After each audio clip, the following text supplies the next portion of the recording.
I now give the floor to the distinguished representative of Armenia to introduce an address by the head of government.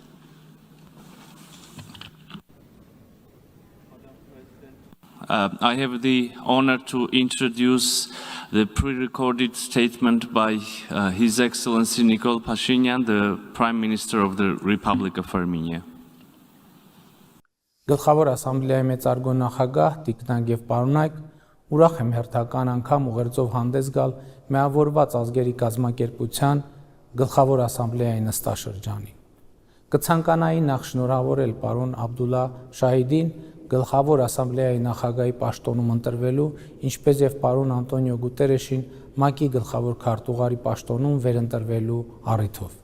Վստահ եմ, ձեր առաջնորդությամբ կաջակցեք հաղթահարել մեր առջև ծառացած ծավալուն մարտահրավերները։ Այսօր իմ ելույթում ցանկանում եմ անդրադառնալ Հարավային Կովկասի տարածաշրջանում տիրող իրավիճակին եւ ներկայացնել գոյություն ունեցող խնդիրների լուծման վերաբերյալ մեր տեսակետները ու առաջարկությունները։ Ինչպես գիտեք, 2020 թվականի աշնանը Լեռնային Ղարաբաղը ենթարկվեց ագրեսիայի։ 44 օր տևած պատերազմը խլեց մի քանի հազար մարդկանց կյանք։ Լեռնային Ղարաբաղի տասնյակ հազարավոր բնակիչներ տեղահանվեցին։ Ագրեսիան ուղեկցվում էր ադրբեջանական զինված ուժերի կողմից միջազգային նորմերի բազմաթիվ կոպիտ խախտումներով, այդ թվում քաղաքացիական բնակչության եւ կենսական ենթակառուցվածքների դիտավորյալ թիրախավորմամբ,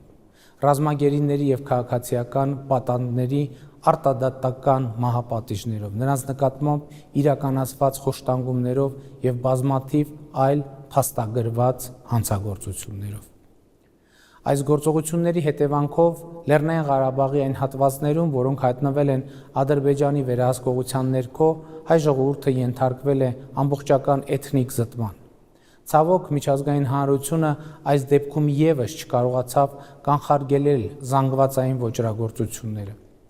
Այսօր որևէ հայ չի ապրում եւ գործնականում չի կարող ապրել Ադրբեջանի վերահսկողության տակ գտնվող տարածքներում։ Ռուսաստանի Դաշնության միջնորդական ջանքերի շնորհիվ հնարավոր եղավ կանգնեցնել արյունահեղությունը։ Նոյեմբերի 9-ին ստորագրվեց հրադադարի վերաբերյալ եռակողմ հայտարարություն։ Լեռնային Ղարաբաղում տեղակայվեցին Ռուսաստանի Դաշնության խաղաղապահ ուժեր, որոնք այսօր հանդիսանում են այնտեղ կայունության եւ անվտանգության ապահովման երաշխիքը։ Հարգելի գործընկերներ, մեկ ամիս առաջ Հայաստանի Հանրապետության ազգային ժողովում հաստատվեց կառավարության 2021-2026 թվականների գործունեության ծրագիրը, որտեղ առանցքային դրույթներից մեկը մեր երկրի եւ տարածաշրջանի համար խաղաղ զարգացման դարաշրջան բացելն է։ Ընդ որում 2021 թվականի հունիսի 20-ին կայացած արտահերթ խորհրդարանական ընտրությունների արդյունքում Հայաստանի ժողովուրդը մեր կառավարությանը մանդատ տվեց այս առանցքային նպատակի ուղղությամբ շարժվելու համար։ Կարևոր է ընդգծել, որ մեր կառավարությունը այդ կարևորագույն մանդատը ստացավ այնպիսի ընտրություններում, որոնք անցկացվեցին երկրում ստեղծված ներքաղաքական ճգնաժամը հաղթահարելու համար։ 2018 թվականին Հայաստանում տեղի ունեցած ոչ բռնի Թավշյա ժողովրդական հեղափոխությունից հետո սա մեր երկրում տեղի ունեցած երկրորդ ընտրություններն էին եւ երկու ընտրություններն էլ միջազգային դիտորդների կողմից գնահատվեցին որպես մրցակցային, թափանցիկ եւ ժողովրդավարական չափանիշներին համապատասխանող։ Եվ ուրեմն ինչպես ենք մենք պատրաստվում իրականացնել մեր երկրի ու տարածաշրջանի համար խաղաղ զարգացման դարաշրջան բացելու նպատակը։ Երկխոսության մեր տարածաշրջանում ցավալիորեն արկա թշնամության մթնոլորտը քայլ առ քայլ հաղթահարելու միջոցով։ Մենք գիտակցում ենք, որ ճանապարհը դժվարին եւ երկարատև է լինելու։ Այսօր էլ ցավոք գրեթե ամեն օր տեղի են ունենում իրադարձություններ, որոնց նպատակը խաղաղության օրակարգը դելեգիտիմիզացիայի ենթարկելն է։ Թշնամության մթնոլորտը ոչ միայն խորացնելը, այլև այն առավել համակարգված դարձնելը։ Հրադադարի խախտումները, Հայաստանի եւ հայ ժողովրդի դեմ արվող ագրեսիվ եւ վիրավորական հայտարարությունները շարունակաբար լարում են մթնոլորտը։ Խաղաղության օրակարգի դեմ ուղղված գործելակերպ է այն, որ ի հեճուկս նոյեմբերի 9-ի հայտարարության 8-րդ կետի Ադրբեջանը ոչ միայն միջև օրս գերության մեջ է պահում Հայաստանի Հանրապետության մի քանի տասնյակ քաղաքացիների, այլև նրանցից շատերին շինծու մեղադրանքներով դատապարտել է 6-ից մինչև 20 տարի ազատազրկման։ Բացի սա կան քաղաքացիներ, որոնց գերեվարված լինելու փաստը Ադրբեջանը միջև օրս չի հաստատում, չնայած նրանց գերության մեջ լինելու մասին կան հստակ ապացույցներ։ Սա առավել անընդունելի է դառնում այն ֆոնին, որ 2020 թվականի աշնանը ադրբեջանցի օգտատերերը հրապարակել են կոնկրետ հայ զինվորների գերեվարվելու տեսանյութեր, իսկ ավելի ուշ հայտնաբերվել են այդ զինվորների գլխատված կամ գնդակահարված մարմինները։ Մեր գերիների խոշտանգումների ենթարկելու մասին անհերքելի ապացույցներ ունենք։ Թշնամության մթնոլորտի խորացման աղաղակող օրինակ է Բաքվում բացված այսպես կոչված ավարների պուրակը, որտեղ ադրբեջանցի դպրոցականներին էքսկուրսիաների են տանում դիտելու գերեվարված, սպանված կամ առնաքամ լինող հայ զինվորների մանեկենները։ Այս եւ մյուս քայլերը արվում են ի ցույց դնելու խաղաղության անհնարինությունը մեր տարածաշրջանում, բայց մենք հետևողականորեն առաջ ենք տանելու այդ օրակարգը։ Մեր տարածաշրջանի համար խաղաղության դարաշրջան բացելու բոլոր հնարավորությունները օգտագործելով եւ նոր հնարավորություններ ստեղծելով։ Այս իմաստով չափազանց կարևոր եմ համարում տարածաշրջանային կոմունիկացիաների բացումը, ինչի մասին ասված է Ռուսաստանի Դաշնության նախագահի, Ադրբեջանի նախագահի եւ Հայաստանի վարչապետի 2020 թվականի նոյեմբերի 9-ի եւ 2021 թվականի հունվարի 11-ի եռակողմ հայտարարության 9-րդ կետում։ Այս կարևորագույն խնդրի լուծման արդյունքում տարածաշրջանի երկրները փոխկապակցված կլինեն տրանսպորտային զարկերակներով։ Հնարավորություն կստեղծվի տնտեսական կապերի ձևավորման համար, ինչը խաղաղ զարգացման կարևոր նախապայմաններից է։ Ճանապարհների վերաբացման թեման ուսումնասիրելիս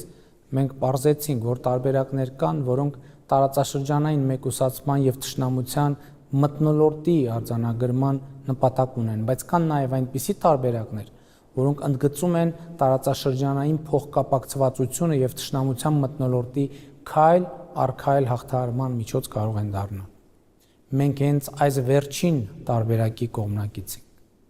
Եթե բացվի նաեւ Թուրքիան Հայաստանին կապող երկաթուղին, տարածաշրջանային կոմունիկացիաների բացման թեման շատ ավելի մեծ մասշտաբներ կունենա։ Մեծարգո պարոն գլխավոր քարտուղար, Հայաստանը պատրաստ է կառուցողական երկխոսության, որը պետք է հանգեցնի տարածաշրջանում կայուն եւ հարատև խաղաղության հաստատմանը։ Այս առումով մենք առաջարկում ենք օր առաջ ավարտին հասցնել ռազմագերիների, պատանդների, այլ պահվող անձանց վերադարձի գործընթացը։ Անհրաժեշտ է նաև վերսկսել Լեռնային Ղարաբաղի հակամարտության կարգավորման խաղաղ գործընթացը ՀՀԿ Մինսկի խմբի համանախագահության հովանու ներքո։ Աներկբա է, որ ուժի կիրառման միջոցով ստեղծված իրավիճակը միջազգային իրավունքի տեսանկյունից չի կարող լեգիտիմություն ստանալ։ Արցախի ժողովրդի ինքնորոշման իրավունքը չի կարող կասեցվել ուժի կիրառման միջոցով եւ հակամարտությունը չի կարող լուծված համարվել ուժի կիրառման արդյունքում։ Լեռնային Ղարաբաղի հակամարտությունը սպասում է իր արդարացի կարգավորմանը։ Դա են փաստում նաև համանախագահող պետությունների հայտարարությունները, որոնք ընդգծում են հայտնի սկզբունքների հիման վրա բանակցային գործընթացը վերսկսելու անհրաժեշտությունը։ Գտնում ենք նաև, որ համանախագահների միջնորդությամբ իրականացվող շփումները կողմերին հնարավորություն կտան գտնել ընդհանուր եզրեր եւ ասպարեզ բացել բազմաթիվ կնճռոտ հարցերի պատասխանները գտնելու համար։ Հաջորդը հայ-ադրբեջանական սահմանի սահմանագծման ու սահմանազատման հարցն է։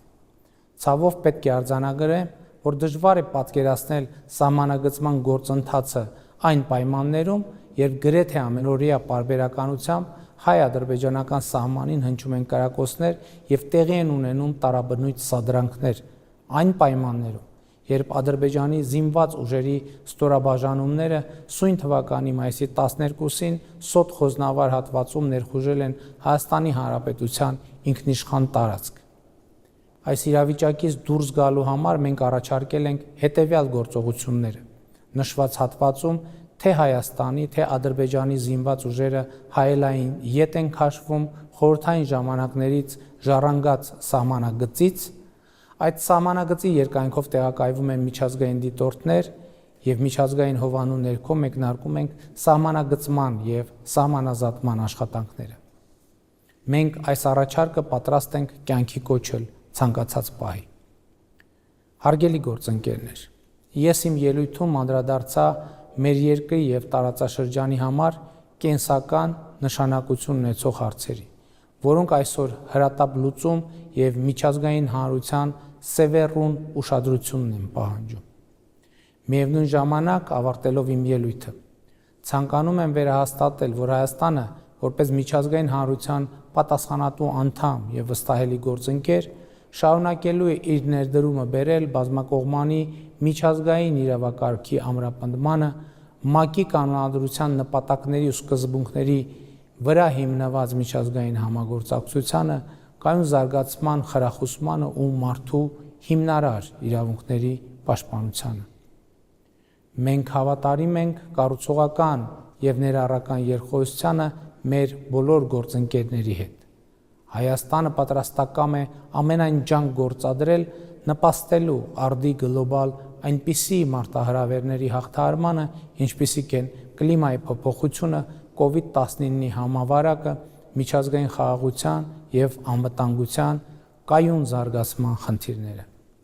Այսքանով թույլ տվեք ավարտել իմ ելույթը եւ հաջողություն մաղթել ՄԱԿ-ի Գլխավոր ասամբլեայի 76-րդ նստաշրջանի աշխատանքներին։ Շնորհակալություն ուշադրության համար։